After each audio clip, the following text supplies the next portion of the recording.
you live without necessarily using drugs. And it's a recognized field of medicine. In America, in the medical schools, is an option. You can do medicine and life.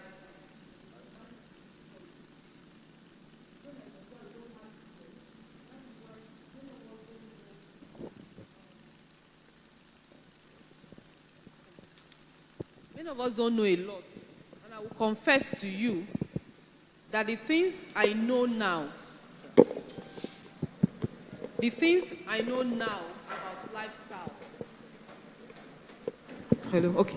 The things I know now about lifestyle, I was not taught in medical school. If I had been taught, I probably would have helped more people before now. I was sharing with Tajumi and the pastors in there about how I used to have an elderly patient that I would tell her what they told me, but I had no evidence to back it up to say, don't do it this way, do it this way. And she would tell me, no, it's that way, it's too painful. And I would keep quiet. But what I know now, if I see her again, I know what to say. So we need to change our focus, the way we look at health and lifestyle. Next slide.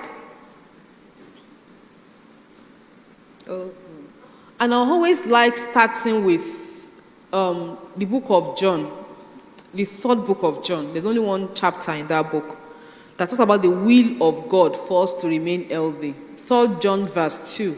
When John was writing to the early churches and he said, "Beloved, I wish above all things that you may prosper and be in health, even as your soul prospers." So John was telling them that I know spiritually you are okay. You are going to do all you can to remain healthy or to remain close to God. But you also need to prosper in good health. And the day I deep dived into the life and early ministry of E.G. White, I wanted to understand what I was actually looking for. I wanted to understand how the Adventist church became known for healthy living and for lifestyle teachings. I wanted to know when it started. Because I knew our early founders were not doctors or health workers. So I read, went back into the books and I read. And I saw that it was actually a ministers' conference that they were having. Just before that conference that E.G. White had that vision. So they had gathered in Battle Creek in Michigan for their conference. And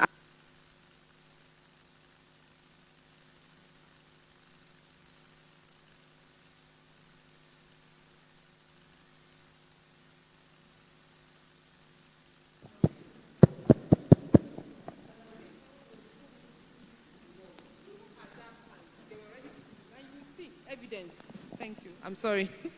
You will still see evidence that even then, before the world became like this, even before Christ, a change in lifestyle actually had an effect. And you will see it on one of the slides. So the Adventist Church's health ministry started with the ministers. What they wrote in the book, Ministry of Healing, was that they were at that time when E.G. White, they worked so hard. All of us can imagine what missionaries go through when they enter a new area.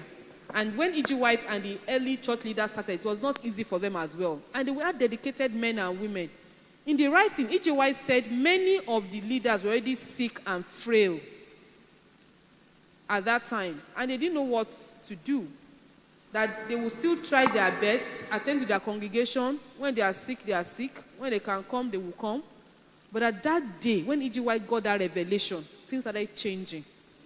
And it did not stop with just telling them. They established a sanatorium that later became the hospital. One of the earliest hospitals, Adventist hospitals in Michigan. And it's amazing what God can do through human beings when we walk with Him. These are a group of people that were pastors, and they started a hospital. But it was not just an ordinary hospital. It was a hospital that was combining orthodox and lifestyle medicine. I want us to put that into perspective. That even as ministers, we're also ministers of health. That's the point I'm trying to make. We're also ministers of health. Okay, next slide, please. We all know that God made man spirit, soul, and body. So the spirit and the body make up the soul. That's what the book of Genesis said. And both the spirit and the body must be healthy for the soul, the human, the person to be healthy. Because if you're thinking of only your body and your spiritual life or your mind is not guarded, it's also a challenge. People are giving examples of vegetarians who had cancer because their minds and their souls were not at peace. Their spirit was not at peace. That is why it's not only the body. Okay? The spirit must also be at peace. And that is why our presentation today has both the physical aspect and the spiritual aspect. All of us go through all kinds of emotions. Even if you go that you will not say anything throughout today, people will annoy you. Somebody will do something that will make you upset. How do we deal with it? So those are the things we are going to be talking about. Next slide. What is the body ministers carry? I know I don't have to tell you, but I know the ones that the burden I give to the pastors around me. There's spiritual responsibility, not only for yourself, but for everybody you call a member. So I think this presentation, this discussion is actually very apt, because the burden a pastor carries is more than what other people carry. So there's the spiritual responsibility. Then you also have physical commitments, because if somebody calls you that somebody is sick, you have to come and pray for them, you will go. Or somebody is doing house dedication, you will go. Somebody is doing naming ceremony, you will go. So it's not only the spiritual, the physical strain on pastors is also there. Sometimes you cannot even plan your time or your schedule. People working in other organized, in other areas, they can say, oh, I have a meeting on Monday, Wednesday, Friday. But sometimes pastors cannot even predict where they will be because of different commitment, emergencies. This is happening, you know, and you have to go physically, you know. The other day, one of our church members, I don't even know, gave a testimony of how impressed he was that he just joined the church, and then he opened a small shop there, and then he wanted one of the pastors to come and pray for him. That he now told Pastor Ebukun that he didn't expect him to come, that he came physically. And I said, Kai, how many places will Pastor Ebukun visits? But look at, well, it made a difference in the man's life. I know that is why you keep doing it. Because you are thinking of the difference it makes in the life of the members. And God will bless you and strengthen you to be able to fulfill all these things in Jesus' name. I also know you have financial commitments. Because I know that sometimes you dip your hand in your pocket to help church members. Because of what the Bible says, that when a brother comes to that he is hungry, you will not just say, be filled in Jesus' name. You will saw you that was it, who is the apostle of love? Was it also James that was writing it, that you should give something to feed the person? So I know pastors also have financial commitments to their members, and that is also a responsibility. Okay, that's in addition to your own family, you know, that you need to take care of, both extended and nuclear. So next slide. And that's why WHO's definition is very important. Even the World Health Organization knows that health is not only physical. They say health is a state of complete physical, mental, and social well-being. Sometimes they add spiritual. That doesn't mean they are saying everybody believes in one God. But whatever it is that you believe, there should also be well-being. That is what WHO was trying to say. And not merely the absence of disease or infirmity. That is, the entire body and soul and spirit must be healthy. Next slide. Next slide. So we know that health is done by the environment, your heredity, and your lifestyle. Next slide. The environment is where you live. And I know I don't have to dwell so much on that. That is why, even, do you know, one of the reasons why I have no doubt that the Bible is the true book that came from God. The things I see there, that God was detailed enough to put things like, please, when you want to defecate, do it outside the camp. When you finish defecating, wash your hands. All those feet washing they used to do, when they would say, you know, in Judaism, it became a precept that when you enter somebody's court, you must wash. Do you know why they do it? The streets of Jerusalem were dusty. So our God is a clean God. He knows public health, though. He wrote it there. Go and read all those precepts and protocols that they used to do.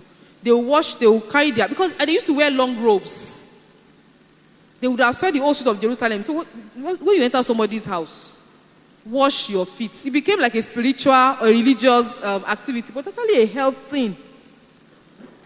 When God says let the lepers live outside the camp, it is because leprosy is infectious. Do you know that in public health up to today, lepers live outside? You know, we have lepers colonies. We have in Kwara, we have in Egun, we even have in Lagos.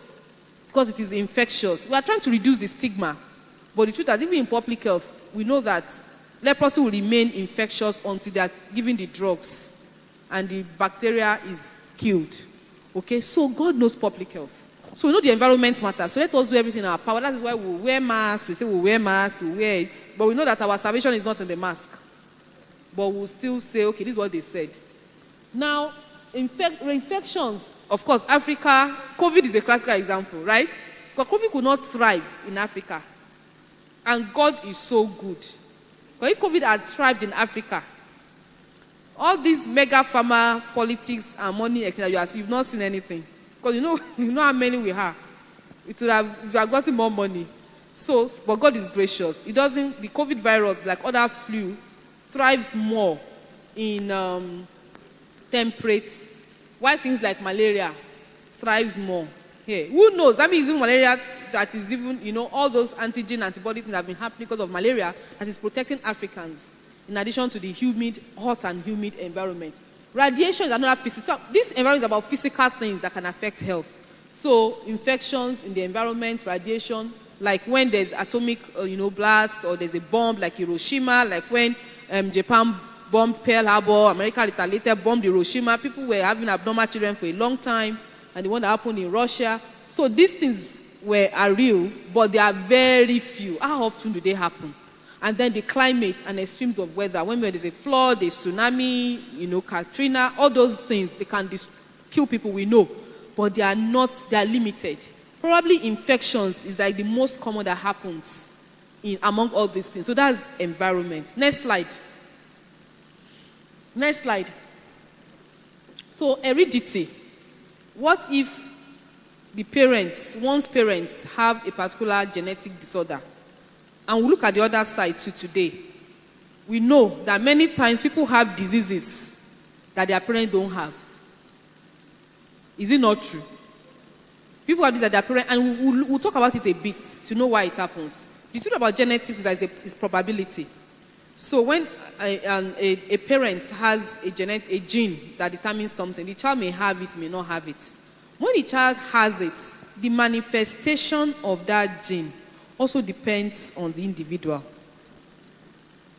Same thing applies to diseases. So the parents may have gene for obesity, that is to be fat. We know it runs in some families.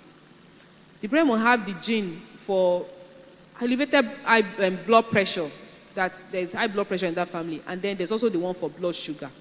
But the truth is that those genes also need your permission to manifest. So somebody who got the gene to be obese or to be fat from their parents, and the person watches what he eats only, what is appropriate, the right portion at the right time, not late at night, does not take, processed foods that we are going to look at later, fatty food and all of that, the person will not become fat. You know why? Because there's what we call genetic modulation. Even in medicine, we know genes can be modulated, their expression. That's why you see a short man. Obviously, he has genes to be short. But then you see his children, even if they are not very tall, they'll be taller than him. Because they have better nutrition. So it's not only negative, even positive. So a parent got the gene to be short. But the children, even if they are not as tall as the gene of somebody who got the gene to be tall, they are going to be taller than their parents. Because they have better nutrition than their own parents. So genes can be manipulated. That is the point I'm trying to make. So if your own parents, look at your family history, and I'm talking to every one of us. Do you know how many people are hypertensive and diabetic in Nigeria now? It's not the same gene that our ancestors have been passing to us. Why is it more common now? How come it was not so common 50 years ago? That tells you the role of lifestyle.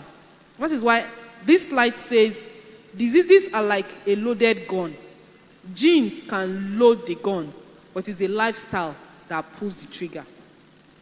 And it is the pulling of the trigger that hurts, that kills. It is not the bullets themselves. It's only put bullets here or load it in a gun and put it here. If nobody pulls the trigger, nothing will happen.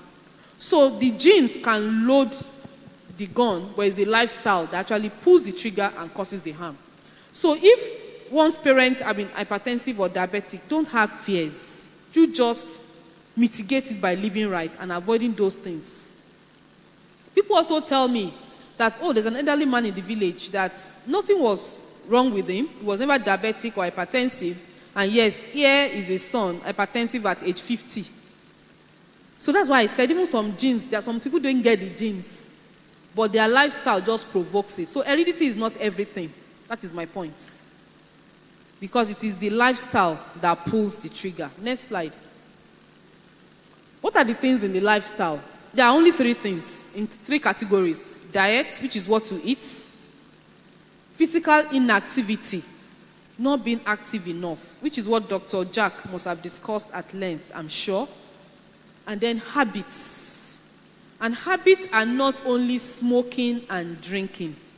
Habits also includes the way we handle stress, the way we process information, the way we process live events, okay? And then our sleeping habits. It's part of the habits that people can have. People can, like I was saying, even if you decide not to say anything throughout the day, some people will do things that will provoke you. How do you respond? Remember Reverend Sam preaching here the other day and telling us that we should learn to respond and not react. Respond means you calm down and you think of what is the best approach. React means you just give it back to them the way they are giving it back to you. And that is not best. That's not a good habit to have. So habits, physical inactivity, and the wrong diet are the 3 most important lifestyle factors that determine the state of health. Next slide. So what is it in diets? Anything you want to put into your mouth, think about how much salt does it have, how much sugar, okay, and how much fats. These are the 3 bad things. I think I should improve this slide to put the good things as well, so that we are seeing it side by side. What are the good things that one should look out for in food? You should have fiber. Fiber is what allows food to pass through on time. Listen, I used to think it was a bad habit to defecate or go to the toilet or stool twice a day. But when you eat fruits and vegetables, you can actually go to the toilet twice or 3 times a day without having diarrhea. It's not diarrhea. Do you know the shorter, within the accepted limit, it's not diarrhea, that food passes through, the better. When you eat some fatty food, starchy food, they stay longer in the intestine, and that is a problem. When food, and the things that make food move slowly, so that is the word, that it's better for food to move as fast as possible through the intestines than for it to be staying too long. Because the longer it stays, the more the body tries to digest it by force, more bile. And the body takes care of itself. It will be telling your system, more bile, there's still food there, there's still fat here, more bile. And then bile acid is useful to digest food, but can be harmful to the intestines. So bile salt on colon causes colon cancer. That is the relationship between fatty food and meat and colon cancer. Because meat makes the food go very slowly. So there will be more time between the waste products, the food you are trying to digest, and the intestine, and then there will be more bile acid. So that combination will make the cells behave abnormally at times. So let's watch out for fats, sugar, and salt. Salt is implicated in high blood pressure. Sugar is implicated in not diabetes directly. Yes, but the problem with diabetes is not even the sugar, it's the fats. Somebody will say, this is just meat pie now. It's not sugar, so it cannot cause diabetes. It's more like the fat is the problem, because the fat is what causes hyperinsulinemia or insulin resistance, and insulin will not work again. So, but the thing about sugar is that sugar gets converted to fats when it is much. Do you get? That is why drinking a lot of soda, it means soft drinks, okay, can actually make you develop some pot belly. Because it is sugar that gets converted to fat. When a lot of sugar is in the body, if the insulin is working well, when there's a lot of sugar in the system, maybe from when you drink, minerals, soft drinks, the body will take the sugar that it needs at that time. It will convert the rest to fat. And it will be stored as fats. You cannot imagine. Some time ago, I went to my tailor. And he said, I'm measuring you. your waistline has increased. And I said, it has increased. And I said, oh, yeah, it's because, what did I even say? I said, I was now joking. I said, too much Eba. And Taylor said, Madam, no. This guy knows I was the doctor, but he didn't care. He knows I'm a doctor, he didn't care. He said, Madam, it's not Eba. I said, he said, it's actually, he said it's the soda. And I said, that time. I said, I know this thing. And I'm allowing a toilet to tell me. I'm allowing a tailor to tell me. I said, Madam, it's not Eba. Like it's Eba. You two have pot belly. This is a man that is a tailor. He's so conscious of his health. He's so conscious. He's not a health worker, no health training. He just tried to get information.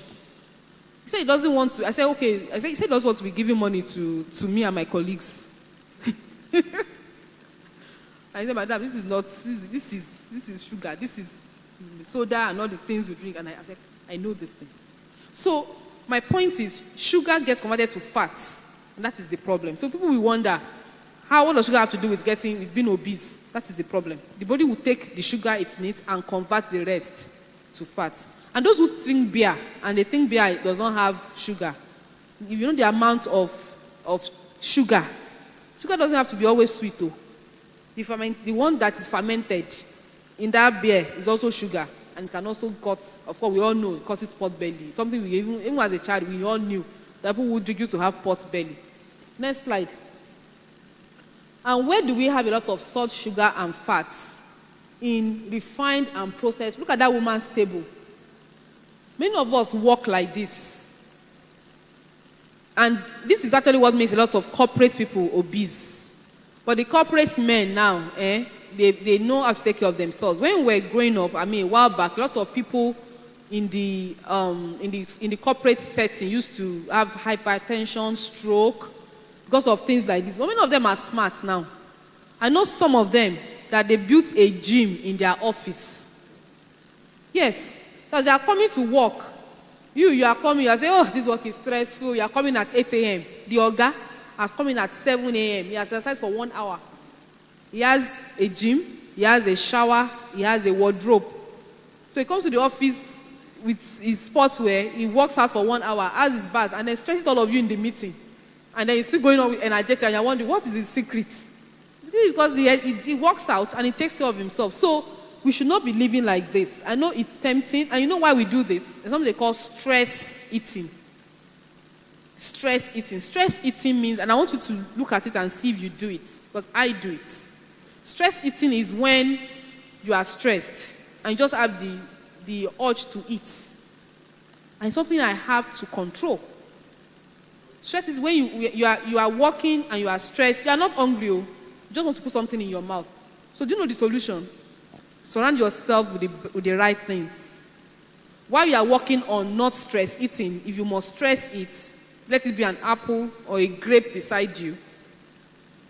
Let it be something healthy and not a drink or a meat pie or something. Okay? So this is why this is important. Meat and animal products have fats. A lot of beverages have sugar, and snacks have both fats and sugar, and even salts. Next slide. And remember, in nature, there are only consequences. It is not a reward. It is not a punishment. It is just what happens naturally, unless God intervenes and has mercy. What I'm saying is that when people live in a particular way and keep eating a particular thing, it will just start moving towards that direction. Okay, so it is a consequence. It's a direct result. Not because God wants to punish that. I told you not to be drinking this thing. I told you not to be eating it. Are you eating it? Okay. It's not like that. It's just because nature just runs its course. And that is what this Robert Ingersoll was trying to say. Next slide. So these are diseases that God has promised us will never be our portion in Jesus' name. There are some lifestyle factors associated with these diseases. Hypertension. When people are obese, I want to take a lot of salt.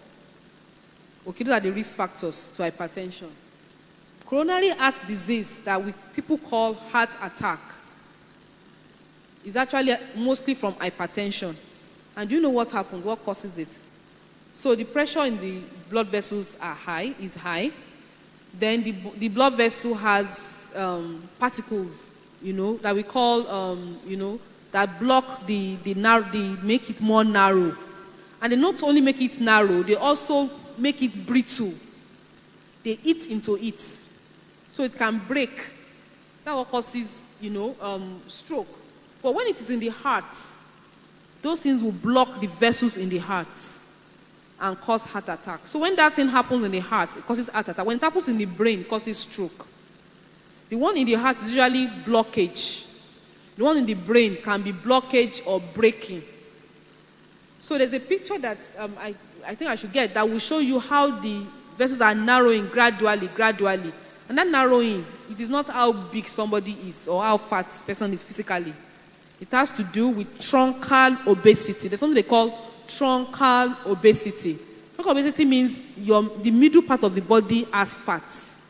May not be how big the person is. Some people are slim, but look at their tummy. Do you get what I'm saying? There are people that are slim, but look at their tummy. Their tummies are not flat. Check that in yourself. So it's not only when you are fat. And you know what causes people to have pot belly? I know we've discussed it before. We'll keep saying it again because it is true. Number one, apart from the sugars that I've mentioned, I said, taking soft drinks or the soda, they make sugar accumulate, taking alcohol, and then eating late at night. It is so practical. Try it and see.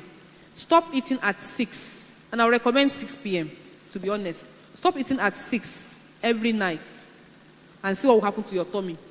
In 2 weeks, you will see the difference. Now your waistband will become lower or you even feel it. Okay, so late night eating causes truncal obesity.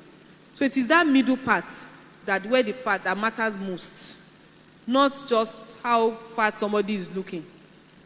That middle part, the stomach, from the chest downwards to the stomach, that is what matters in terms of hypertension, even stroke and heart attack. Kidney disease usually results from hypertension. When the blood pressure is too high, it affects the kidney. And that's the most common cause of kidney disease in Nigeria is high blood pressure. Then when people take other things, all the concussions, it can affect the kidney and the liver.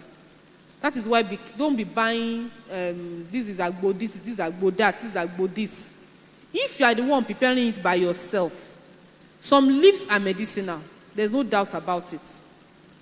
Even when we were growing up, there's a leaf my grandmother used to give me. When you have malaria and you have whatever in your tongue, you put that thing and it will dry up. So I need no conviction. I don't know anybody to come and convince me that some leaves work. But the ones they sell on the street, you don't know what they put inside. You don't know the combination they do. You're putting yourself at the mercy of people that you are not sure whether they know what they are doing or not. But if you can do it yourself, if you are the one doing it yourself, honestly, there's no problem with it. Just like orthodox medicine. The anti-malaria that I will give people, Lonats, Coartem, do you know is from a tree?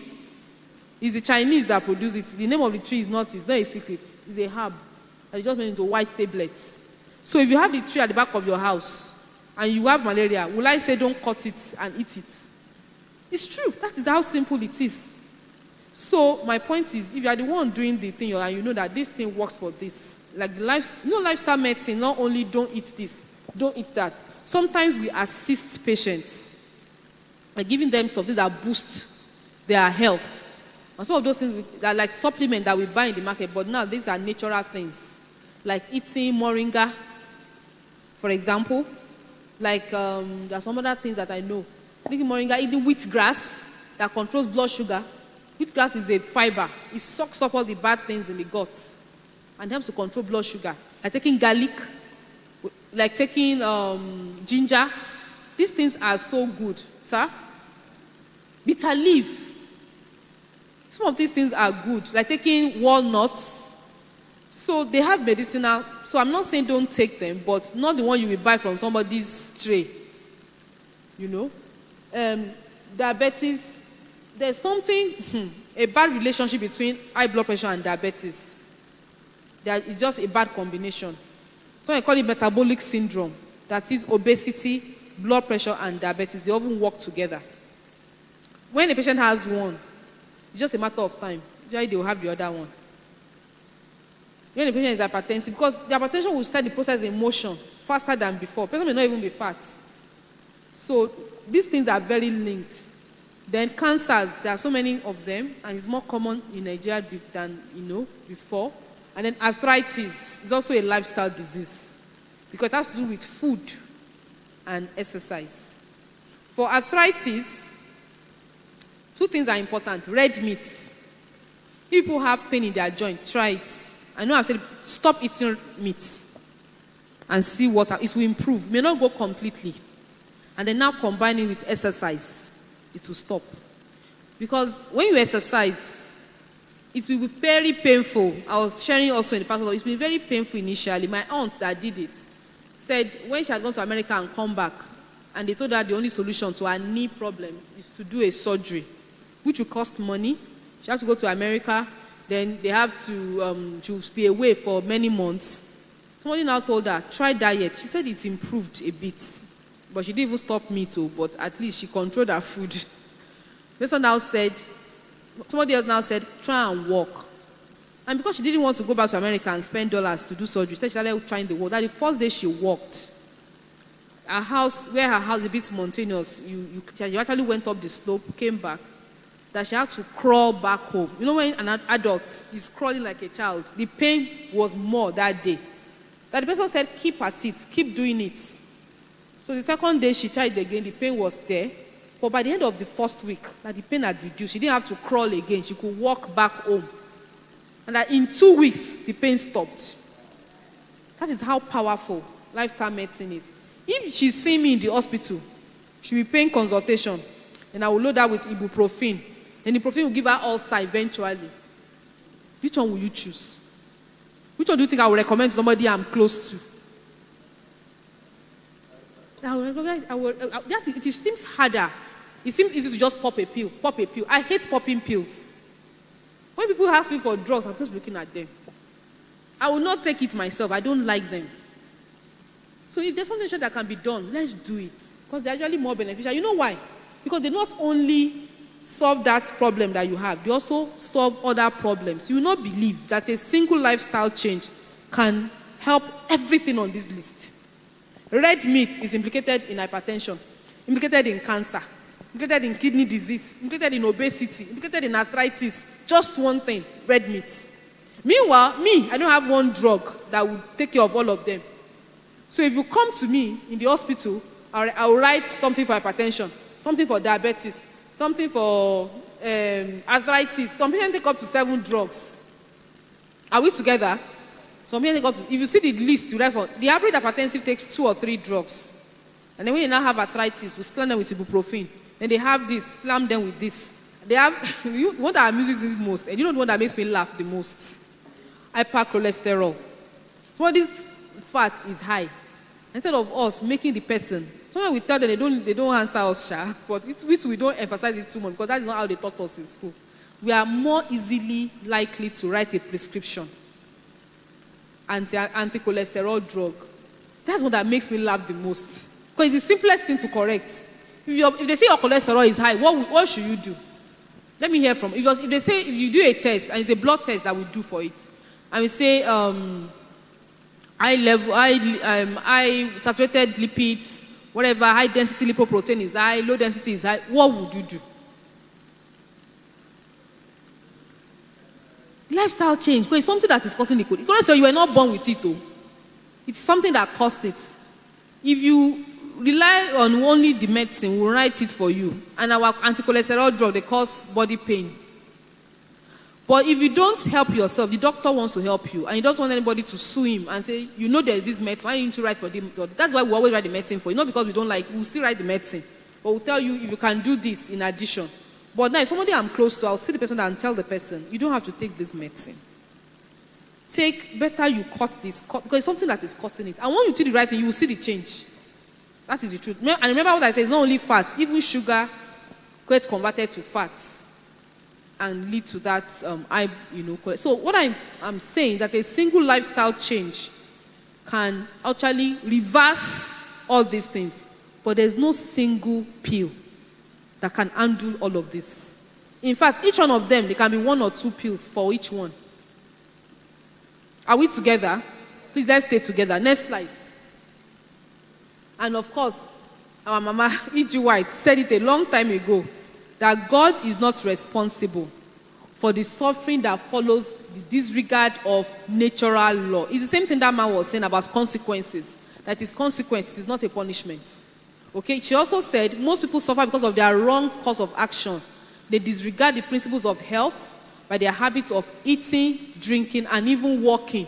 That's why for pastors, you should also be, like I heard Dr. Jack saying this when I was coming in, that when your body says shut down, shut down. Sleep when you have to sleep. It's good to fast. It's good to do night vigil. We all need it. We all do it. But do it within the confines of, what is the word? What's that word we always use? Temperance. Okay, next slide. So in Eden, the first diet was, read January, read it 10 times. You will never see where God said, kill the animals and eat. Go and read it again. He never said it. He said he gave him dominion, but he did not say eat them. He said, of every tree bearing seed, there's a funny way it is, and herbs bearing this, I've given you to this, it shall serve as food for you. He never said eat it. And you know what happened? Next slide. Next slide. So after the fall of man, they still did not eat meat. He drove them out of the garden, so they had to walk for those edible plants to grow. But they were still not eating meat. Next slide. Next slide, please. Let's move faster. So then he gave them vegetables. But when he told them to farm, maybe that's when they started having tubers, because now they had to farm and uproot it and eat. But it was still all plants. Next slide. Next slide, please. But after the flood, and there was a reason, after the flood, after Noah's, who knows about the story about Noah's Ark? Do you know that at that time, all the plants were also destroyed? But some animals were saved, because they were in the ark. So it looked okay that Noah, kill one of the animals so that you will have food to eat. But I've always wondered, was it deliberate? Did God just want to reduce the age of man by doing that thing? But on the next slide, you will see how the ages are different before the flood and after the flood. Next slide. Look at it. These are people that lived before the flood. Adam, even the man that committed the sin, that God said you will surely die. How old did he live for? Over 900. Can you imagine living for centuries and centuries and centuries and centuries? And then Seth, 912. I know the Bible cannot lie. So these things are true. Abi, Enoch, 365, was even the youngest of them. But we know he did not die. Did Enoch die? Abi, pastor, he didn't die now. This is all the time he spent on. And he's even the youngest of them. Methuselah, the oldest man, 969. Next slide. Well, look at what happened. Moses lived after the flood now. But at the time of the flood, there were no Jews at that time. Jacob was the first Jew. That's why he's named Israel. So, these are people that descended from them. Moses, Joshua, Eli. None of them lived to be 200. What do you think is responsible? I think it's both, and that is how many things are in life. Sometimes many things in life, and that's why pastors have a lot of work to do. It's sometimes a combination of spiritual and physical. Sometimes when God is working spiritually, he uses physical things to achieve those things. Do you know that? That is how, even apart from long life and diet and everything, even some things in life may not be too clear. That's why you should do everything in your own power, your best, to achieve what you think God has laid in your heart, and not just leave it to chance.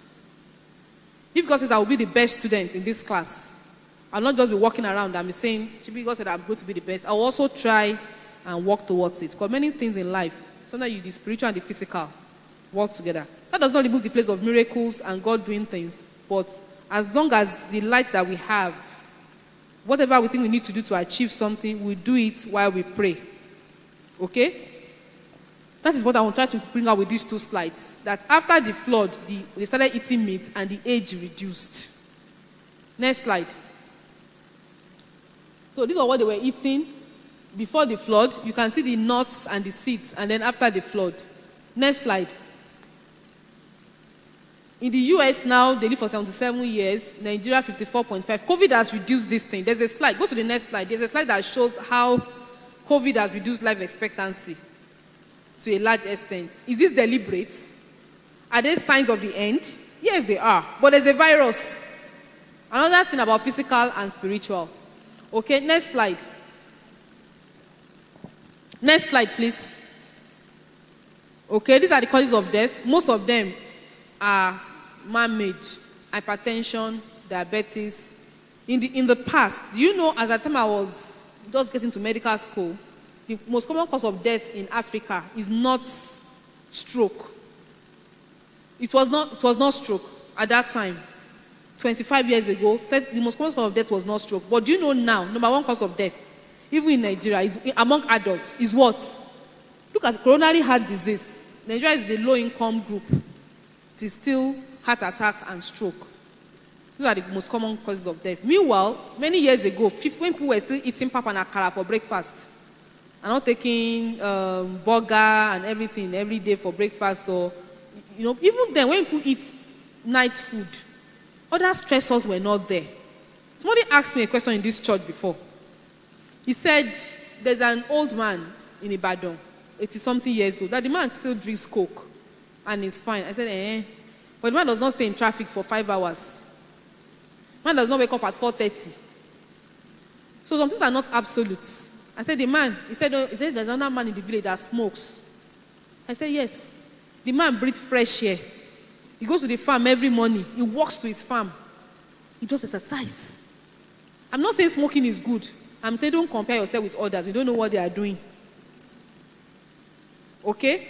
So, Nigeria, this landscape has changed. And stroke, number one is coronary heart disease, that's heart attack, and then respiratory infections are the most common causes of death. Next slide. But after 2020, post-2020 with COVID, is this thing still true? Next slide. In 2020, the year that COVID was declared a pandemic and the whole world shut down, heart attack and stroke were still the leading causes of death. Can you believe that? More people still died from heart attack than from COVID. And guess what? There's a bad relationship between COVID and hypertension and diabetes, a very bad relationship. They help each other.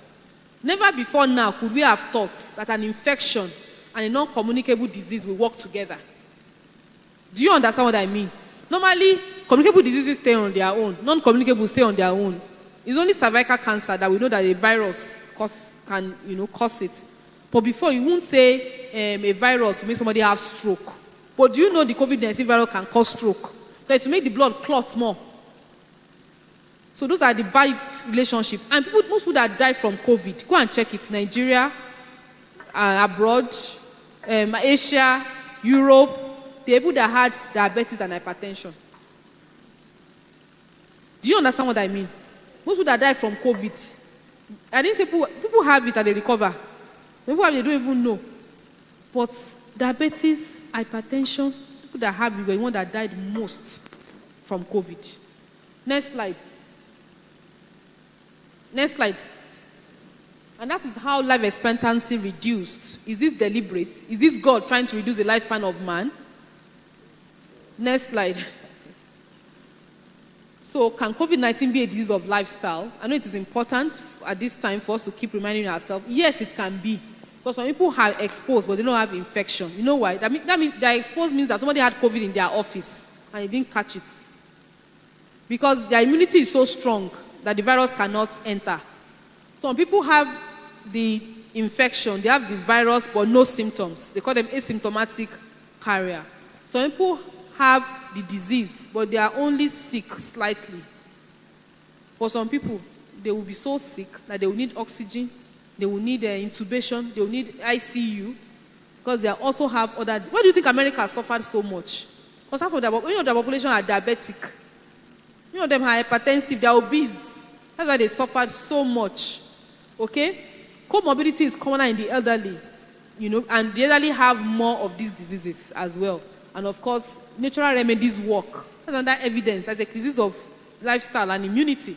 Because when you take garlic, ginger, I know a Nigerian nurse in the US that when COVID started, she was afraid of going to work, but she had to fend for her family, so she continued going. She now told my uncle that when she comes back from work, she baths with ginger and garlic. That she baths with it. As she's sniffing it, she's drinking it, she's bathing with it. She never caught it, not one day. Not one day, and she kept going to work. Okay? Next slide. So let's have a new start. We've learned all the things that we should not do. What should we do? Next slide. And we have a good heritage. Long life. Spiritually. Because we are the spiritual Israel. As Adventists, because historically, Adventists live long. This was a worldwide publication. Read the title.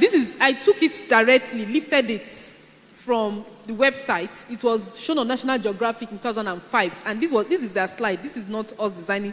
I just lifted it from there. It says, residents of Okinawa. Okinawa is an island near Japan. Sardinia and Loma Linda, California, live longer, healthier lives than just about anyone else on earth. What do they know that the rest of us don't? Where is Loma Linda? What do you know about Loma Linda? Okay, it's in California. What is peculiar about Loma Linda? It's a Seventh-day Adventist town. It's not a very big city. Almost everybody there is a Seventh-day Adventist, because that's where Loma Linda University is. That's where the teaching hospital is. That's where the public health department is. That is where they do all the surgeries. Obama gave, even though Obama was a Democrat, many Adventists are Republicans. Obama gave them a grant running into billions of dollars to do Obamacare. Loma Linda is that powerful. And meanwhile, many of them are Adventists. And they live long. You see old women. If you go to that campus, you see them. They are going to buy their seed and cashew nuts. And they are healthy and fine. You understand? Just a group of happy people. You will not believe they are in America. But of course, things are infiltrating as well. They have a coffee machine now. Because some people will fight and say, not all of them are, not everybody working in the universities is an Adventist. Sure, you understand? So some people will say it's their right to have coffee. Do you understand? But majorly, people there are Seventh-day Adventists and they abide by the health principles and they live very, very long. This was a worldwide study that they live longer than most people. Imagine a place in America that they are full of their burgers and hot dogs and all kind of things. So this is a lesson that when you do the right things, we will see the right result. Are we together? Next slide. So nutrition is number one. We talked a lot about nutrition. Exercise is important. How many times should we exercise in a day? In a week, sorry. How many times? Minimum of how many? Let's do a knowledge check. Prof, we want to help us. Because Prof is looking very fit. Yes, sir. Pastor K. Yes, sir. 3. Minimum of 3 times a week. So we can space it out. And the 3 times, minimum of 30 minutes per day. You can do it every day, is even better. 30 minutes every day, and it's doable. Walking is the cheapest, most inexpensive form. You can have a treadmill in your house. Like you can exercise on one spot as well and sweat. Then water is important. We must have at least 4 liters of water in a day. You know what? How many sachets of pure water? That's 8 sachets. And if it is Eva, the biggest one, that's about 4 of it. Okay? That's about 6 liters actually. But you can have as much as that. 4 is the minimum. Okay? Some people carry water that has that is graduated so that they can actually measure how much they are eating. I count how many bottles I have taken. That's how I try to remember. And then sunshine is important. Even COVID-19, there are principles about it that even sunshine helped Africa. Because sunshine increases your vitamin D. Vitamin D prevents infection. Can you see how God works? Then sunshine also kills germs directly because of the heat from the sun. Then temperance, our state of mind. Here, rest, and of course, trust in God. Next slide. Next slide. Even in medicine, recognize that people have to do things in moderation. If we could give every individual the right amount of nourishment and exercise, not too little, not too much, would have found the safest way to health. This is a man that lived before Christ. Hippocrates, we call him the father of medicine. Next slide. What about the mind? I told you we'll talk a little, maybe the next 5 minutes, we'll round up. But let's talk about the mind. How is the mind connected to the body? Have you ever seen somebody who is worried about work and then starts having headache? He doesn't have malaria. Have you seen people that when they are afraid, they have diarrhea? It's true. They have diarrhea. Okay, next slide. So so there are some emotions that are negative: sadness, anxiety, anger, guilt, shame, and embarrassment. They are normal human emotions that people feel from time to time, but they should not linger for too long. Are we together? They should not linger for too long. Next slide. So anxiety and fear can cause even heart problem. This one is not hypertensive, but because you are just anxious and very afraid. Hunger can cause high blood pressure, diabetes, and all stroke. Sad, people that are taking their drugs sometimes when they have a very acute provocation can have stroke. That's why you should also control the way you react to people. If they are not taking their drug, it is more likely to happen, even without provocation. But I'm saying even with medication and everything, blood pressure can shoot up in a dangerous way if you are very angry about something and you don't control it immediately, or look for something to help control it. Okay? Sadness can reduce the immunity and predispose person to all kinds of infections. Guilt can cause high blood pressure. Depression can cause heart disease. Next slide.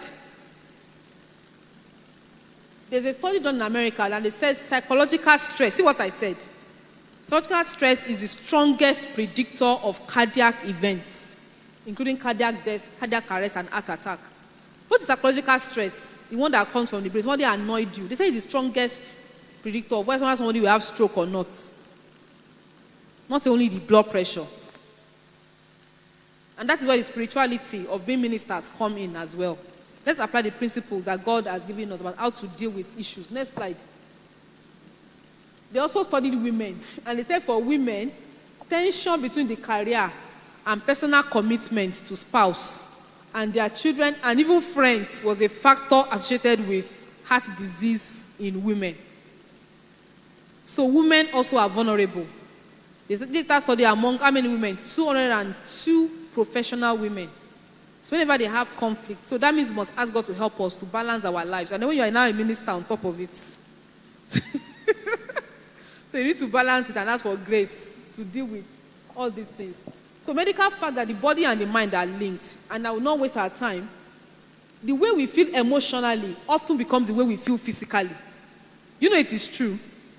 So the way you feel emotionally can affect the way you feel physically. Do you know, in medicine, we even know that when somebody is angry, they produce acid more and they can have ulcer.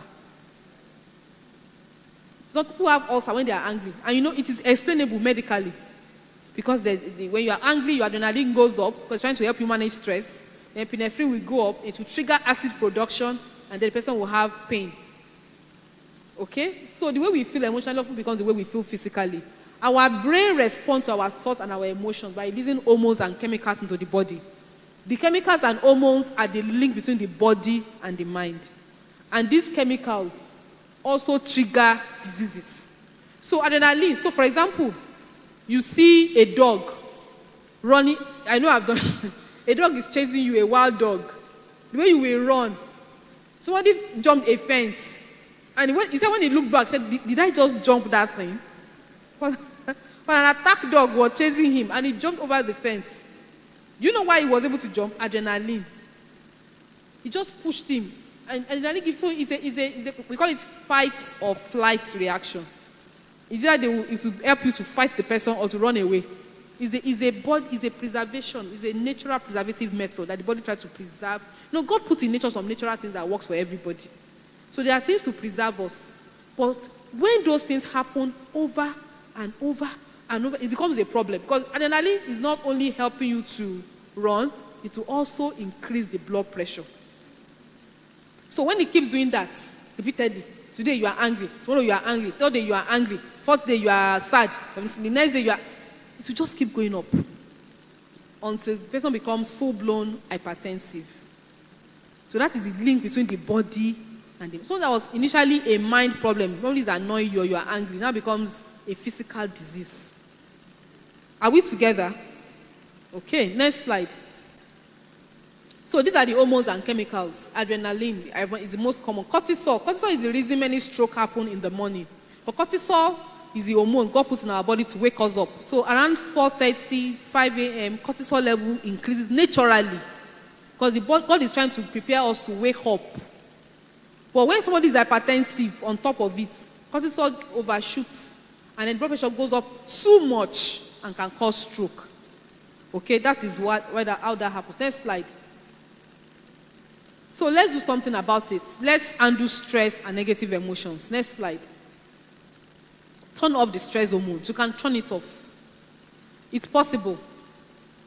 Some things are annoying. Just change your thought to another topic that you know is pleasurable or that you love doing, or sing a song or pray, and your mind goes off that thing and the hormone will go down. Okay? So turn off the stress hormone. Change your perception. Take time out on anger. Say thank you, Lord, over and over again. Checking with your real self. If it is a disruptive event, like David, the Bible says, and David encouraged himself in the Lord. And until he encouraged himself in the Lord, he did not hear from God. Did you notice? When he came back to Ziklag, and they had carried away his family, his children, and the families of the men with him, the Bible says, the men with him, instead of also thinking of what can we do, they wanted to stone David. Because they went together in battle to join a force. Were they some other country? They were fighting Israel because David was an outcast because he was running from Saul. And by the time they came back with the men with him, Amalekites had come and carried away his family, his children. They burnt Ziklag. They destroyed the place. And the men with him turned against him, wanted to stone him. What can be more, traumatizing? And then they said they wept. The Bible said they delivered the men. They wept. Can you imagine men in Israel weeping? But their whole life was gone. It wasn't only property. Their children and their wives were all gone. The Bible says they wept. And then David now encouraged himself in the Lord and said, let me ask from God. And that is the point we must all come to as ministers and as children of God. We must learn to encourage ourselves in the Lord. So David prayed and then he now asked God, God, should I pursue these people? And will I overtake them? That was what he asked. But as God is, the way our God is, how faithful our God is, that is too faithful to fail. Our God is too faithful to fail. God told him, you will pursue them, you will overtake them, and recover all. And that is the point that we must come to. That no matter how bad the situation looks, let's trust that God will make us pursue, overtake, and recover all in Jesus' name. Next slide. Okay, so let's learn to, and these are all psychology, but I know the real confidence comes from God. Relax, don't blow things out of proportion. You think something that happened, there's nothing new under the sun. So no embarrassment that has ever happened to anybody before. Next slide. There's a slide that says life is actually 80% of how you make it to be or how you interpret it to yourself. This one says stress is not about events and experiences nearly so much as your perception of the event. It's the way you see it. Two things, the same thing happened to two people. One person takes it and recovers. The other person lets himself become paralyzed by it. Next slide. This is what I was saying. That life is 10% what happens to you, but 90% how you respond. Okay? These are things that can help us. Part of response is what David did. That crying, when David and his men were crying, that was a reaction. When he prayed, that was a response. That's why I said we should respond and not react.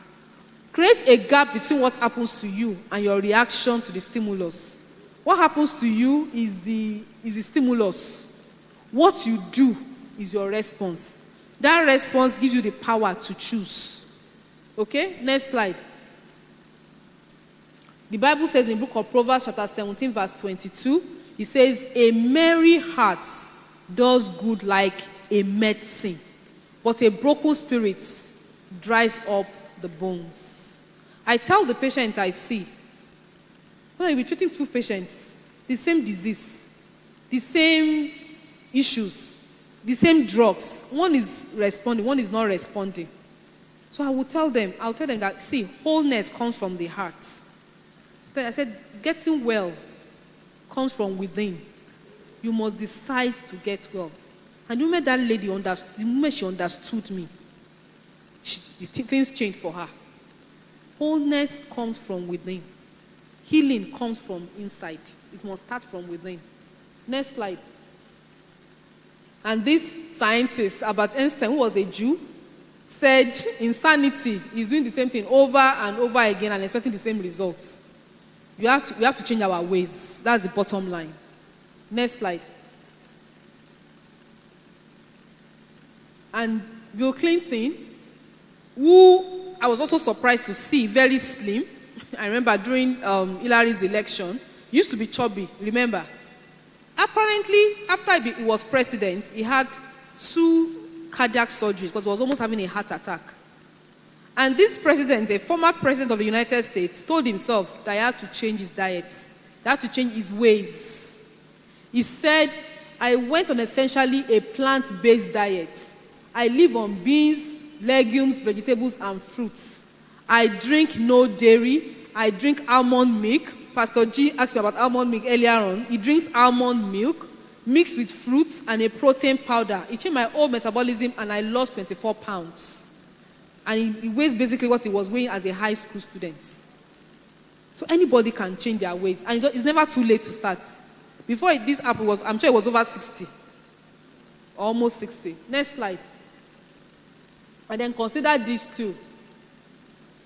Even Barack Obama meditates and prays. That's Barack Obama. Says faith in God, a spirit of benevolence, a spirit of doing good as much as you can, the little good, okay? Choose to think and feel differently. Choose to forgive. Choose to love. Choose wholeness. Ask God for it. Pursue it diligently. And choose to trust God. Next slide. So in summary, the secrets of long life, our secrets of long life are healthy diet, exercise, stopping alcohol intake and smoking and other bad habits, resting, getting fresh air, getting sunlight, and faith in God. It is not what you know that counts, it is what you do with what you know. None of these diseases of the Egyptians will ever be our portion in Jesus' name.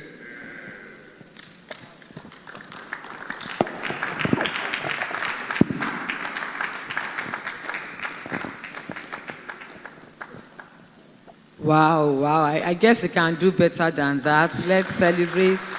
Let's celebrate our darling sister. You know, anytime, any day, Dr. Bola will be there to share. May the Lord keep you for us in Jesus' name. Yeah, I'm sure she has. Do we have questions? We have questions. All right, so I'll give numbers so that it won't be boring. Let's have, if you have questions, please raise up your hand so that I'll give you numbers. 1, 2. Please, this is, if I don't give you number, don't say now. Make up your mind that you want to ask questions. Pastor Sheyi 1, Pastor Osho 2. Okay, Pastor Izo 3, Pastor K 4, Pastor Ikena 5, Pastor Melody 6. No female? Maybe I'll ask. Prof. Okay, Prof 7, and I'll be 8. Don't worry. Okay, ma'am. You have another mic. You have another mic.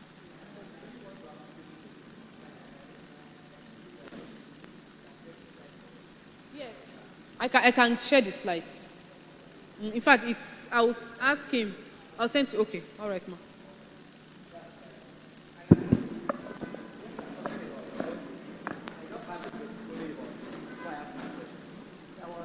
When they started Babcock, okay, praise God. When they started Babcock, I introduced Babcock to a family in Abuja, and that family, they had pimples. They are very rich people. They have pimples, all of them, and they have tried everything. The pimples could not go.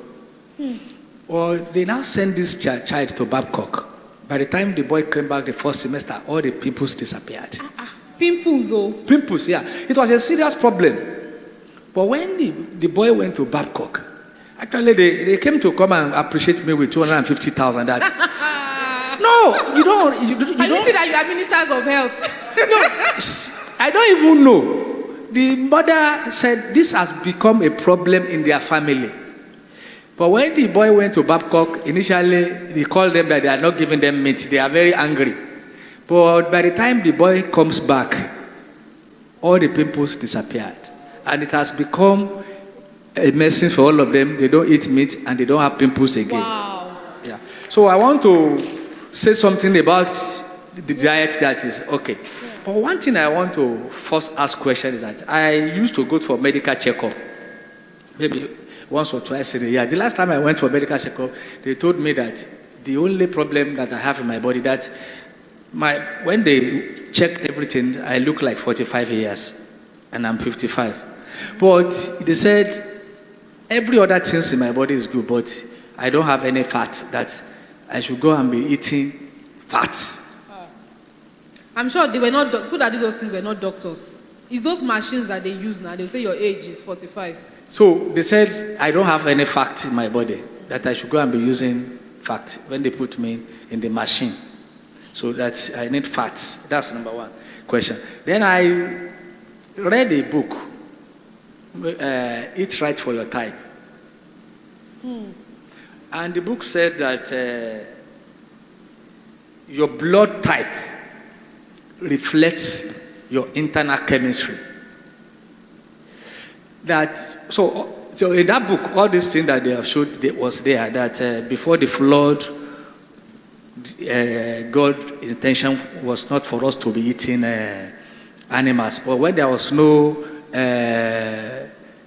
plants again, God ordered them to be eating animals. But even he specified the type of animals they should eat. Like the Seventh-day Adventists, they will tell you, don't eat this kind of fish, don't eat this kind of meat. And those kind of meat they say you should not eat. Actually, when you see them, you know that they are not good. Yeah. But my question is, it said your blood type reflects your internal chemistry. That if you are whole, you are supposed to be eating things. And even this fruit and these vegetables we are talking about, that is not good for every blood type. There are some vegetables that are good for you. That if you are whole, maybe orange is not as good for you and some other things. So, and I tried it and it works. So, it said people that are whole.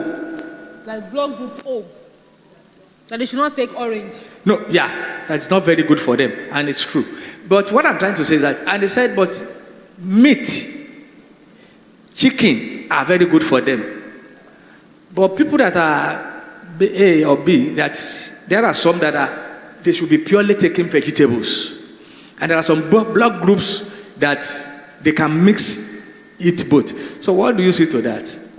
So this book that you're talking about, it is not like general lifestyle medicine. You know, sometimes individuals will have their own ideas and maybe do a small research or whatever and come up with some points. So I will not try and refute or support what you have said. But let's stick to the general principles. I rather would say, if you have this situation or you are trying to achieve this, don't eat meat, than saying, oh, this blood group should take it, some should not take it. I don't subscribe to that. The only part that I know could be true, the fruits. So some fruits are a bit acidic, they say, like oranges. And there are some blood groups that naturally have been studied, they are predisposed to producing more acid. Okay? So that could be linked to it. I'm not very versatile in that aspect of maybe linking blood group with what you should eat and what you should not eat. It is not like in general lifestyle medicine thing. But I can read up what's the material. If you have the book, if you have a link that maybe you can give me, I can go and read it up to learn more. What time? Aha, it's right. Honestly, I would like to read it for your type. TYPE.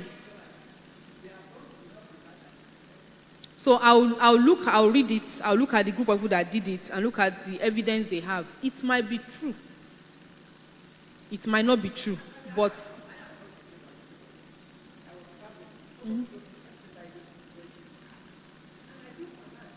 I didn't find it.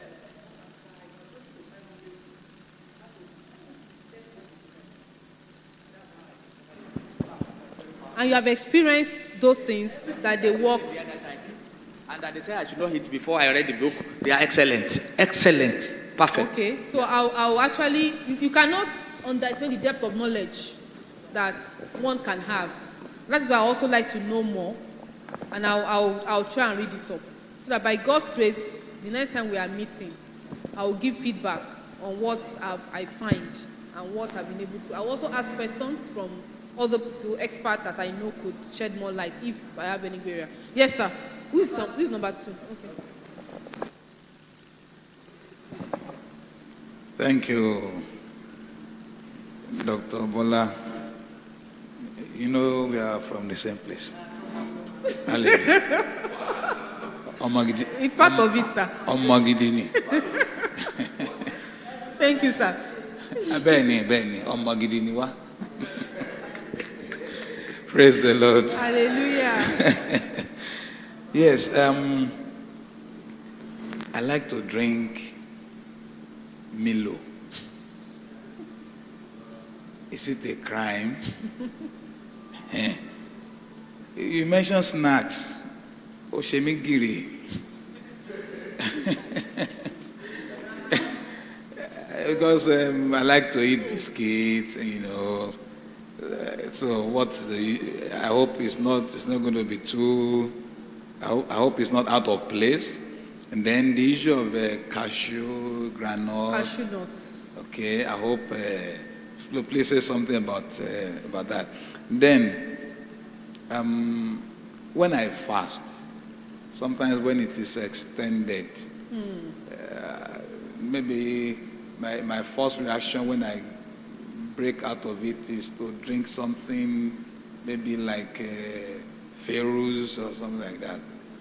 Like they say the sugar is. Ferrous, yes. You drink. So please talk about that so that I don't break the rule. And let me just say maybe this carbonated drink, something like that. All right, sir. Thank you. Please permit me to respond to the question so that I won't forget. So, because we are from the same place, I know that genetically, I don't think you have obesity genes in your family. You don't have it.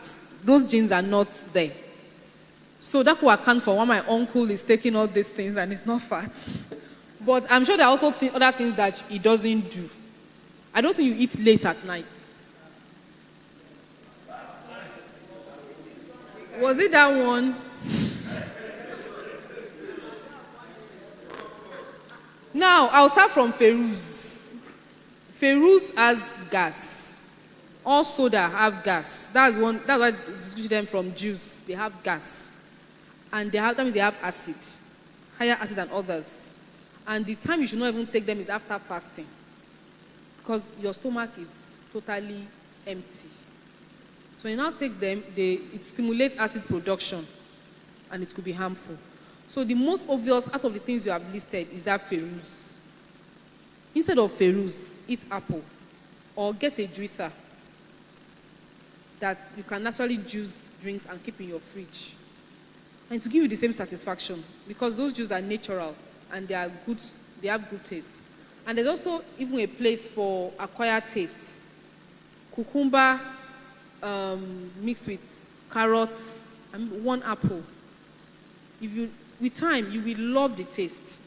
And when you finish fasting, there's no better time to take it than after you finish fasting. You know why? Because your body will absorb all the goodness of it. It is wrong to eat fruits after food. I mean, you eat eba and you not eat apple on top. It's bad science. You eat the apple on an empty stomach. That is when your body will get the highest benefits. Okay? So, don't take Ferrous after fasting. Instead, take either the apple or the apple juice that is, a juicer has made for you. And that's a good investment to make. For those of us that like sweet things, instead of make it yourself, juice things, and it's better. Your body will benefit. Not only are you satisfying your mouth, you're also benefiting your system. Then the second you mentioned, biscuits, Milo. I will not say never take Milo. I don't know how much volume you eat per time at a sitting. But what I would say is that it's good to indulge once in a while, but don't make it into a pattern or a habit, and definitely not late at night. You have to take Milo, maybe in the morning when you're in the office, okay, and you have things to do, you have meetings, you have lectures, you're going to expend the energy. So I will not say never take Milo, but at least not at night, so that you now go and sleep on it. That's what I would say. Cashew nuts, groundnuts are very good, and there are things you can snack with. Instead of snacking with biscuits, please replace them with cashew nuts, because they are good. They are good fats. Ekpada, yes. Peanuts, they are good. They are good. So snack with those, or not the biscuits, because biscuits have sugar. So the cashew nuts, the peanuts, they are good. Snack with those ones. All right, sir. Okay. Good afternoon, everybody. Yes, sir. Yeah, it's about. I grew up not without meat. Actually, we didn't really focus on meat.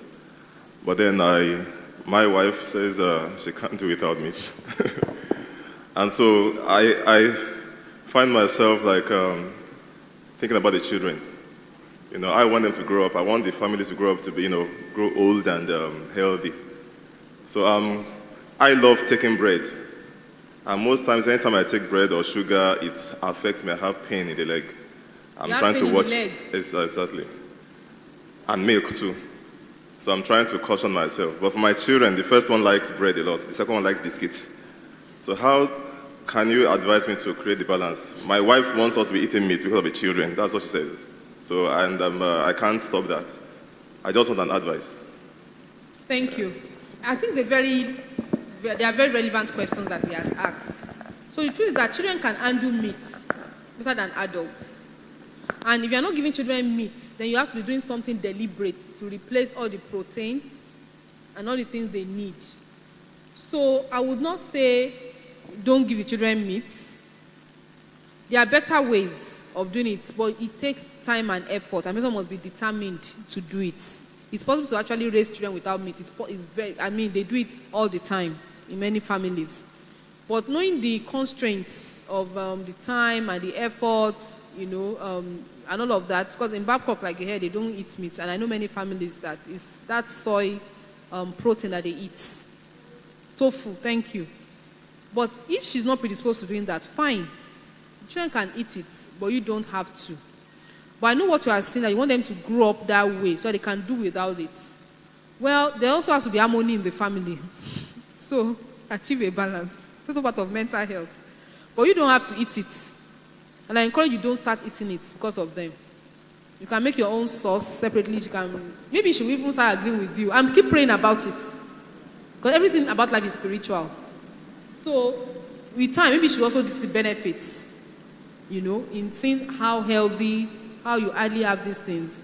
So that could be a learning point for her as well. So what I would suggest, can say, okay, make my own, can have your own tomato sauce, your own stew separately, while children can eat their meats. Okay? Now, to your other question about bread and milk. Bread has, they use wheat, flour in making bread. And there are many allergens there, things that cause allergies. These things that we say are not healthy, they also have allergies. They have allergens that cause allergies, in addition to having sugar. So it may not even be the sugar in the bread. Maybe the wheat that you are reacting to. And then the milk, many of us are lactose intolerant. So the milk will also be responsible. Because milk itself is an allergen. Some people react to milk. I know I react to milk. So lactose intolerance, something many of the people in the population have. So that could be responsible for you. So stop taking them. Do you understand? And bread is one of the things that makes food go slowly. Causes constipation in the guts. Yes. Bread causes constipation. If it is wheat bread, it is better. If it is wheat bread, it is better. But the white flour bread is very starchy. So I would say stop eating it. And the things that agree more with you, oats, meal, and things like that have fiber. All right. And okay. Pastor K is number 4. We'll come back to you, sir.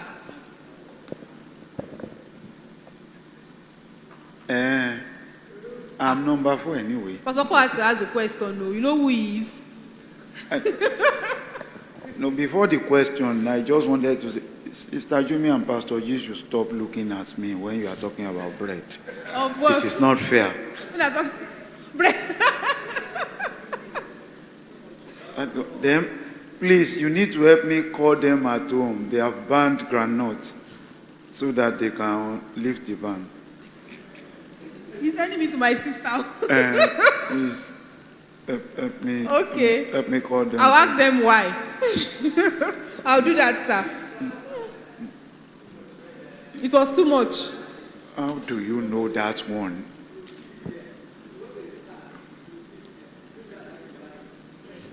I think there are too many monitoring spirits around me. You just need to cut all of them off. I'll be monitoring for good. Okay, you talked about stress eating. Yes, sir. So what can we eat? So put the things that are healthy around you. So when Like you are banana. stressed, banana. Like granite. Honestly, they are healthier than other things. Let me tell you my own combination. I like apple and granite. So, You know how sweet it is. So when I started checking myself, I stopped eating dinner. And people may ask, in this Lagos, how is it possible? It's planning. Everything can be arranged. I just prayed to God for a very good girl at home, and I told her, please help me. In the morning, give me my ginger tea, pack it in. If you see what I take to work as my pack, there's breakfast and there's lunch. So there's my ginger tea, and then there's also real food, and there are apples. So I take the ginger tea in the morning. So there's smoothie as well. So there's smoothie, there's ginger tea, there's food, and there are apples. So in the morning, I take the smoothie first, and I can go for 3 hours. That's another thing. Please eat breakfast. It's bad to work on empty stomach. I can tell you that it is bad. Because you will burn out around 12, and you will eat whatever is available. You will eat whatever you see. Do you understand what I mean? So please try and take something in the morning. If you are fasting, you are fasting. In fact, in fasting, there's a state of mind that your mind is already lifted when you are fasting. So it is not a matter of I'm hungry. Even when you feel the prompts, you are not bothered. But when you are not fasting, please eat breakfast. Thank you for that Pastor K. When you are fasting, it's different. Fasting is fasting. When you are not fasting, please eat breakfast. It's so important. It can be apple. Apple. It's food you want to take, eat it. It's better to eat the apple in the morning than in the evening. I'm serious. Because you will burn it, you will digest it. If you can eat fruit first, better. And then after 2 hours, after 1 hour, I can eat the apple. You can even eat one apple, I can eat. And then 1 hour later, now eat the apple. So eat the apple first, then eat the apple after. It's good. But I would rather you eat the apple first thing. Even if you want to eat the apple first thing in the morning, it is better than eating it at night. And so people are so used to it, it doesn't bother them. And doesn't hurt. Only that you get the benefit of, but don't eat the apple after the apple. That's the issue. Is that you don't eat the apple at all and just use your apple jeje, or you eat it first and then. But if you don't have any fruit, eat the apple like that in the morning. If it doesn't make you sleep, it is fine.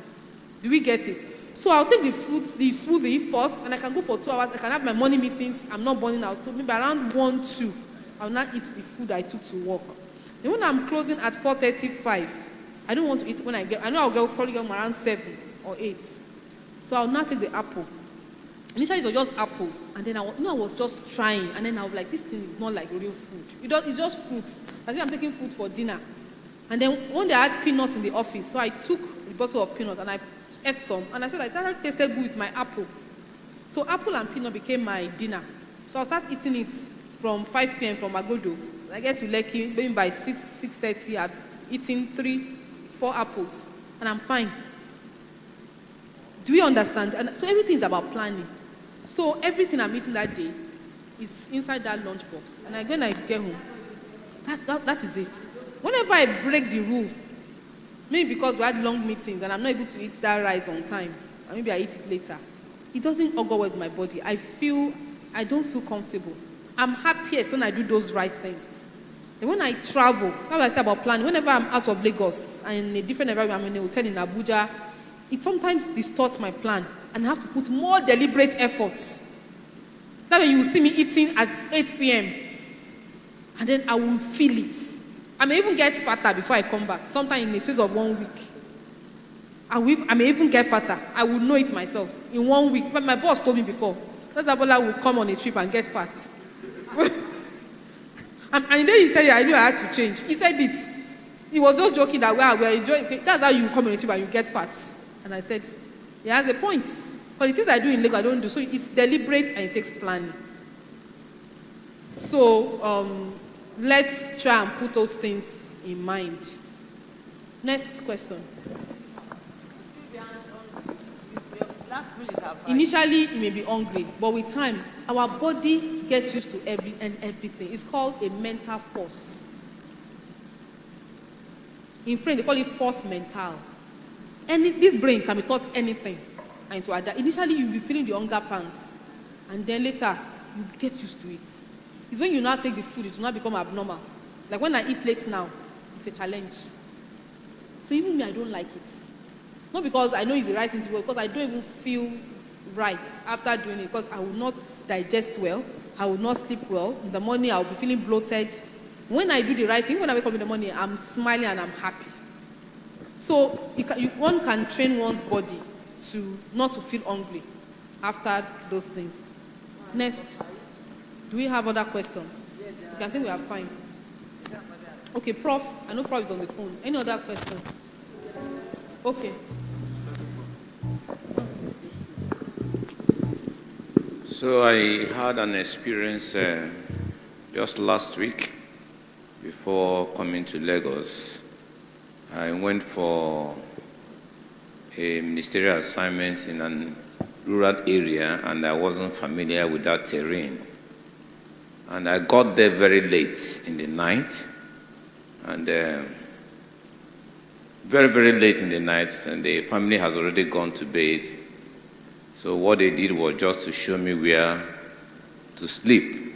So I couldn't see the environment very well, so I entered the room and I slept. So in the middle of the night, I was so pressed that I couldn't hold it. And it's not a self-contained room.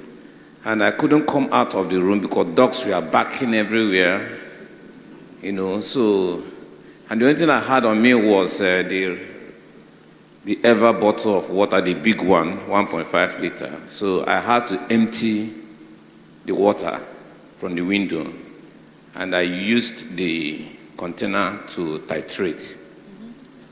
And to my surprise, I filled the 1.5 liters. And I couldn't find the cover because I was pressed so much. The cover fell off. And there was no light in the room.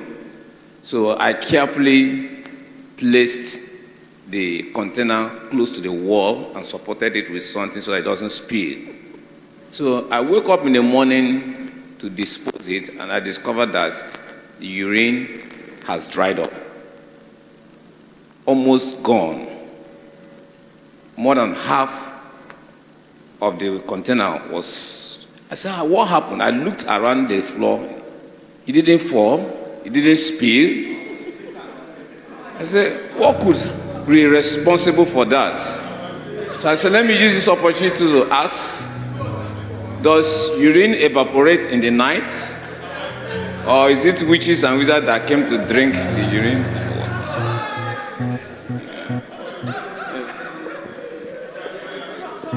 From the medical perspective, urine should not evaporate that fast. Definitely. But fortunately, the urine is out of his body, so they can drink it. They can drink it all they want. But the thing is that it should not evaporate that fast. Because, or maybe it wasn't full, because there was no light. Maybe it wasn't because it wasn't full. It was full. I filled it. But to answer your question, is the Pastor K can figure out the rest later. But from the medical perspective, urine should not evaporate like that. When people use, and let me tell you how we can all know. When people use potty, people used to use potty now overnight. Does urine, does it reduce? It doesn't reduce like that. And potty is even more exposed. At least we all grew up knowing one or two things about potties in rooms. Because this experience of not having a restroom close by is something that used to happen a lot then. So potties were common. I know they don't dry up. So it's not likely that urine dried up like that. There could be other explanations. Sir? Prof wants to investigate and do a research. Brother K will do spiritual investigation. Okay, the only thing that is remaining of my question is of what use is you mentioned something like almond milk or something. Sir? Almond milk. Almond milk. Did I see something like that? Yes, yes. So what is it useful or? Is a fruit milk. Okay. Which is a substitute to cow milk. Cow milk, okay. So it could be almond milk. It could be soy milk. Soy milk is more common actually. But soy has, some people react to soya. That is why almond, they are like very neutral, and almond has some health benefits. Every nuts have benefits. That's why I was saying, Pastor K, that peanut is good. Did they sell it somewhere or Cashew it's nut, produced? supermarkets. Okay, okay. You see almond milk, supermarkets. And many of them are tasteless. Okay, I will consult with Pastor G. None of them are tasteless. There's even rice milk. Okay. It's the most tasteless of them all. Sir? Oh, tiger nut milk, very beautiful. Tiger nut milk, sir. I've not seen many packages of it, but people can make it naturally, but they even sell it. So tiger nut milk, if you use it to take cereal or oats, you will really enjoy it. You will not miss cow milk. Expensive. So, hello. Yes, sir. Yes, I discovered I'm the last number. So, what the privileges? I discovered that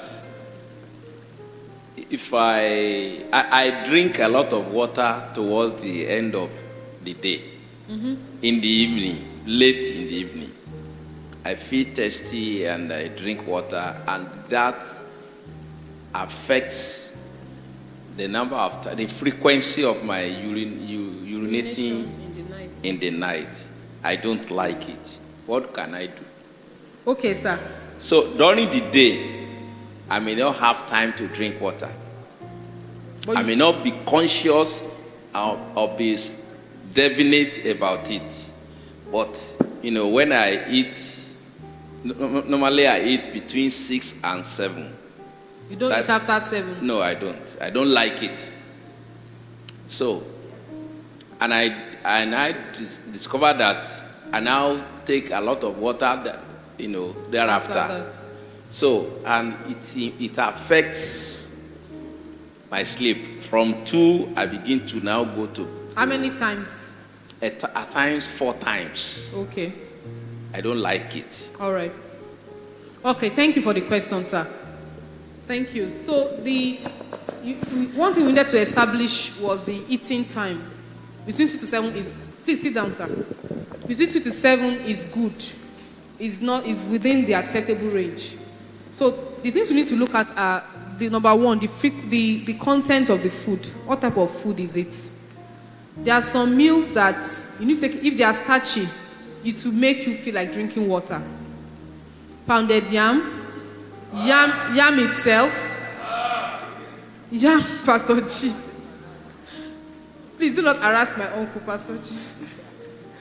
Pounded yam itself will make you want to drink water. So that could be one thing. And then you already gave us another reason, sir. You say you don't take a lot of water during the day. Can you be more intentional with drinking water during the day? And when you do that, because your body, the way God made our body requests for water. That's why we feel thirsty. So apart from the food that we eat, even natural need for water, can make us feel like drinking water. So instead of leaving the deficit, what I see that you have a deficit of water to take, that's why you now balance it at night. Instead of doing that, be intentional about taking more water in the morning, in the afternoon, before that dinner. It is healthier to drink water even before food than after food. Or at least maybe, unless like 1 hour after food or 2 hours after food. But if you have taken enough of water before food, you will not feel so thirsty. Try it, sir. I've taken a lot of water. You're taking like 4 liters before that 6 o'clock. Yes, per day. Not at once, but gradually. For example, 4 liters is 8 sachets of pure water. It's not too much. You can take 2. I can take 2 at a go. Yes. 3 hours later, I can take another 2. Then another 2. But you've taken 8. So drink more water during the day. Be intentional. If possible, have a flask of water, a bottle of water in your office. So but before that night food, you have taken a lot. So even when you eat, you will not feel the urge to take so much. And you are right, waking up to urinate 4 times is disruptive to your sleep.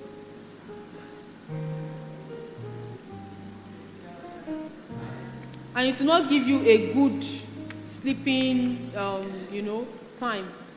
So please, I'll work with you on that, sir. Sir? Thank you very much for Kunu? the lectures. It's better than Coke. It's true, it's better than Coke. But the way they make the Kunu, that they won't put sugar. That's preferable. Sorry, sir.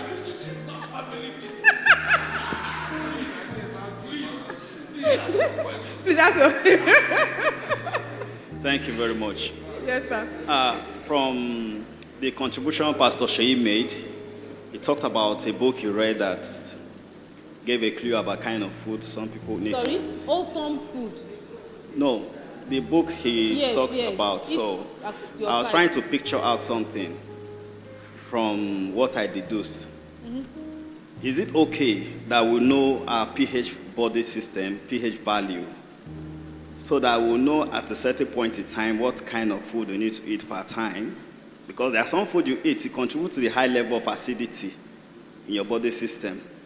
And when there's high level of acidity in your body system, it leads to ulcer and the rest of it. So if we are to know the pH value of our body system at a certain time, what measure do we need to, get to note, in order to get this pH value system? Okay, that's one. Then there's another thing I've been experiencing during food eating, especially when it comes to beans. Whenever I eat beans, what I experience is constipation. I don't know how, but it's good. I love beans, but then whenever I eat beans, I have this experience. The only thing I do to help remedy this constipation after beans eating is either I get any of these fiber foods, such as, garden egg, or maybe other food like pineapple and the rest of it. But you made mention of you should not take fruit after I eat food.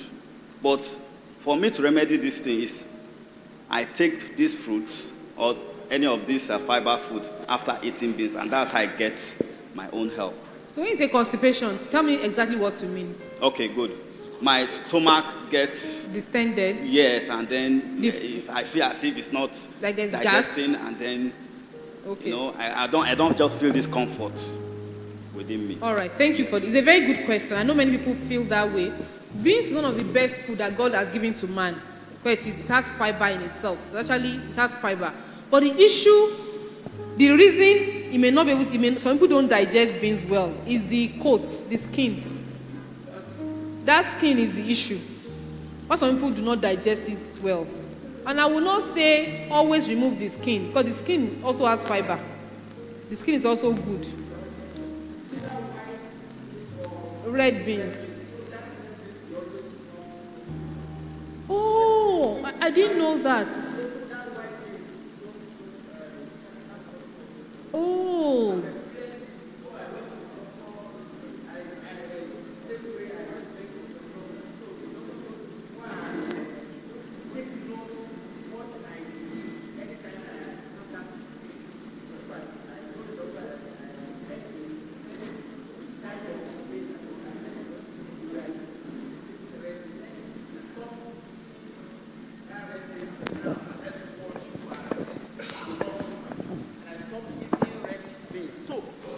for now.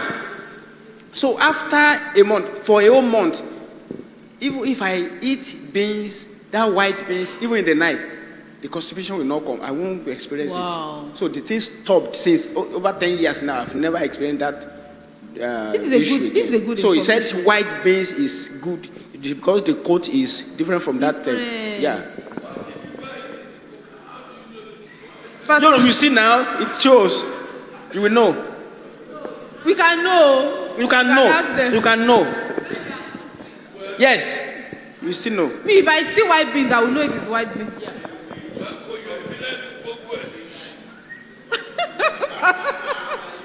But honestly, thank you, sir, for this information. It can help a lot of brother. Please, can you try this? Because I can't tell you to stop eating beans. Like I said, this is one of the best food. So that means it's the coat. And you know the red beans is sweeter than the white beans. So we've learned something today. Let's appreciate ourselves for this. We've definitely learned something today. So thank you so much. It's actually very helpful. And the garden egg that you eat, the reason it works, but it is fiber. So it will help to push it out. So fiber past fiber. Beans has fiber, but this one from fruits, no, they are the best. Now what if you take the garden egg before you eat the beans? Can you try that and see if it will still work? I don't know if it will work, but try it. Eat the fiber, eat that garden egg. If you want to eat egg, eat your beans at 2 p.m. Maybe from like 12. Take some garden egg and then now eat the beans and let's see whether it will also help. Because honestly, if it is working for you, I'll recommend it. Instead of saying don't eat beans.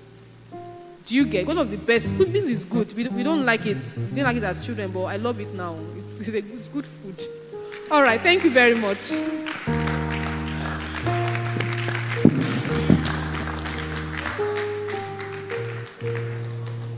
Yeah, we want to thank your number. You did not.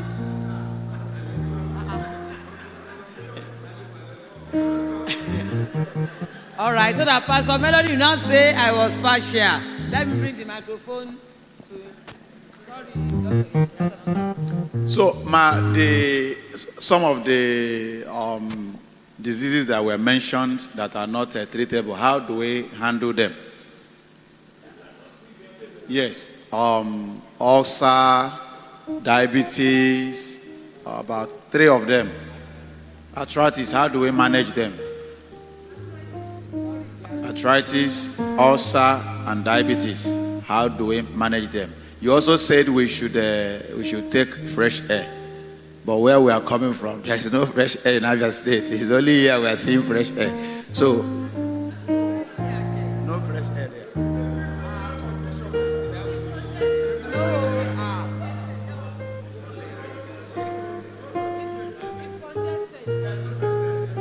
I know it is congested, and there are a lot of factories in Aba. I said that there are a lot of factories in Aba, so there could be pollution too. But go to the village every once in a while. So to answer your question, ulcer. Honestly, many times ulcer is man-made. I know some personality types are more disposed. They say personality type A are more predisposed. But honestly, if you eat breakfast every morning, it's not likely you will have ulcer. If you eat breakfast before 10 every morning, it is unlikely because it is that relationship between the empty stomach and acid that causes. And once it starts, it takes time to heal. It will break, it will heal again, it will break, it will heal again. You understand? It will not become a vicious cycle. So eating breakfast is a good way. Not drinking water after food. Honestly, it helps. That beans that you are eating, don't drink water immediately after it. Drink water before. Water dilutes the digestive enzyme, make you feel bloated. You know, as hyperacidity and ulcer is a complex process. You feel bloated, sometimes you have diarrhea, you have constipation, sometimes you just feel bloated. It's all the same process. So drink water after food. Person has high acid. Now you are now digesting the enzymes that should help to break down the food. But water mixes with the enzymes and does not allow them to do their work well. But if you take the water before, it will have been absorbed. You will not feel thirsty. By the time you finish the food, at least.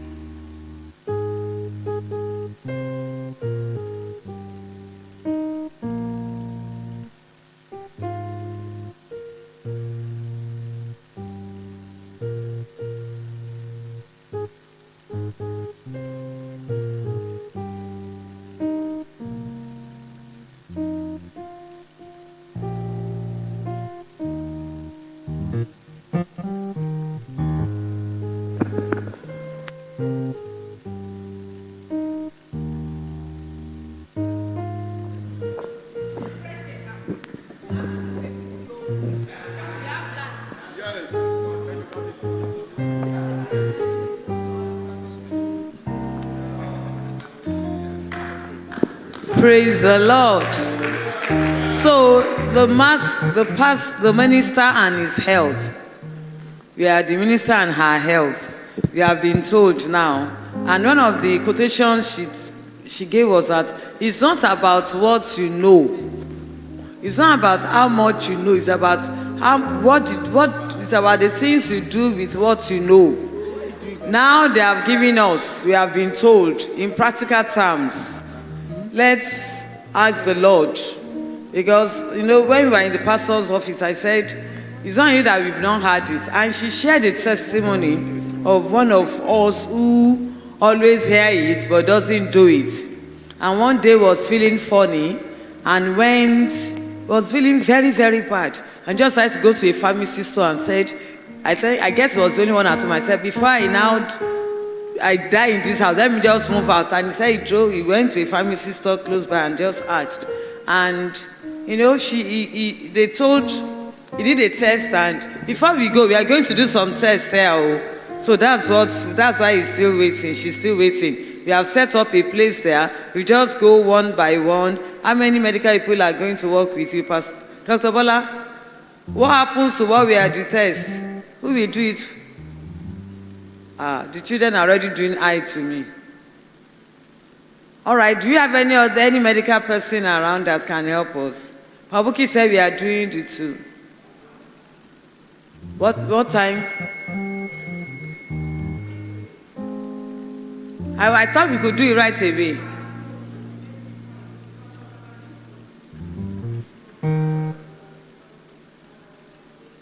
Okay. So we just had two things there now, the BP and the other machine, sugar, whatever. So we are leaving, we are finishing this program tomorrow evening. Tomorrow night. Pardon?